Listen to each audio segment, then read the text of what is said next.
Their deployment to Afghanistan in 2012 thought to be a first, an entire Air Force rescue crew made up of only New York City firefighters.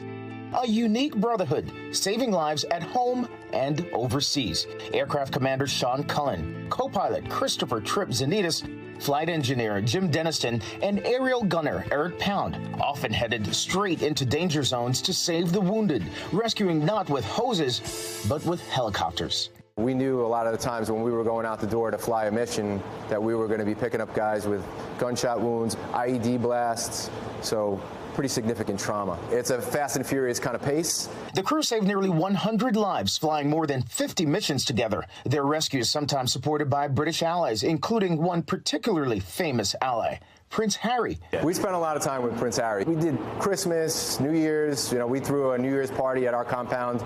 So, all those guys came over. They weren't the only firemen on that deployment, but they were among the very few to bring that New York City firehouse flair to the front lines.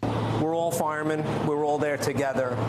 And we kind of took some of that culture and applied it to the experience we were having in Afghanistan. We're sitting around, we're waiting, we're joking around, and it has a firehouse feel, a kitchen table feel, and then immediately the alarm goes off and you have to react. And you have to go from joking around to deadly serious in an instant.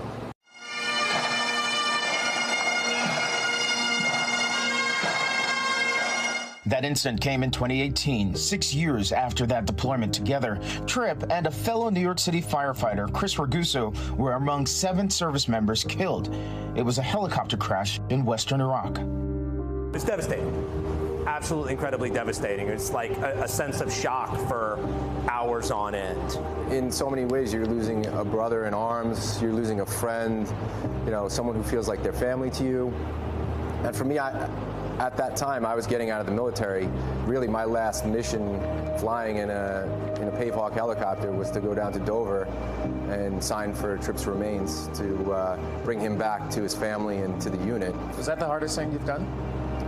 It's absolutely one of the hardest things I had to do in my life. We did our best to be there as we could for Tripp's family and for all the families.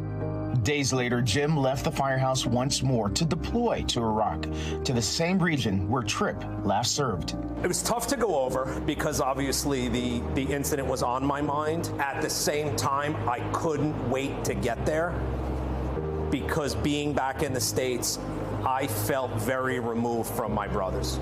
Since 2001, 4 New York City firefighters have died while serving in Iraq or Afghanistan. Tripp among them. What certain things happen and you're like, you feel or see his presence still? I find myself wanting to call him. And I'm like, oh man, I gotta call Tripp and see what he thinks about this. He was one of the most genuine human beings that I've ever come in contact with. An incredibly intelligent, worldly person, but had compassion for everyone around him. How much did he fulfill this unit? I'll give him anchor status. He was always prepared when he came every day. He would show up ready to go. True professional.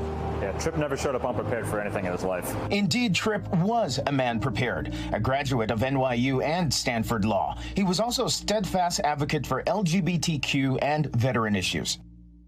On September 11, 2001, Tripp was a young college student living just a few blocks away from the World Trade Center. Instead of running away from Ground Zero, he ran toward it to help. Eric was already in the military on 9/11 and deployed soon after. Sean, fresh out of college, was working on Wall Street when it all happened.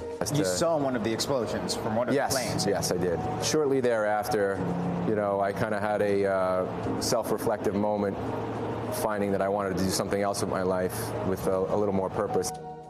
Now, 20 years later, part service member, part firefighter, completely dedicated to helping others. At the end of the day, sort of the end goal is the same. Every day I went out there trying to help someone who needed some help.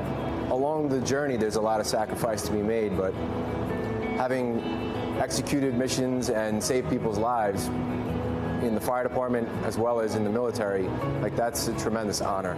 The thing that we get to be a part of is to get them back to their family. So, that's to me, an awesome and amazing responsibility and privilege to be able to do that. Battling a fire or flying into a firefight, they remain a brotherhood bound by service.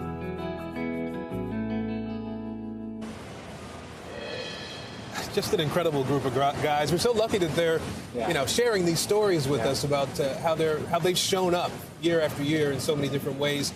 Tomorrow is the 20th anniversary. Yeah. Have they talked about how they actually plan to spend tomorrow? They're going to spend it the way they spend many anniversaries, the way they spend many celebrations, or when they're mourning people. They're going to spend it in the firehouse. It's what firefighters do. Of course, there's going to be a huge feast. And many of the victims' family members and Tripp's family members will be there with them. Like family is the key word there, for sure. Absolutely. Candace, thank you. Thank you. Our special coverage continues in a moment. When we come back, taking action to prevent the unthinkable. We'll take you inside an elite agency within the New York Police Department whose mission is stopping attacks before they even start. Stay with us right here on NBC News Now.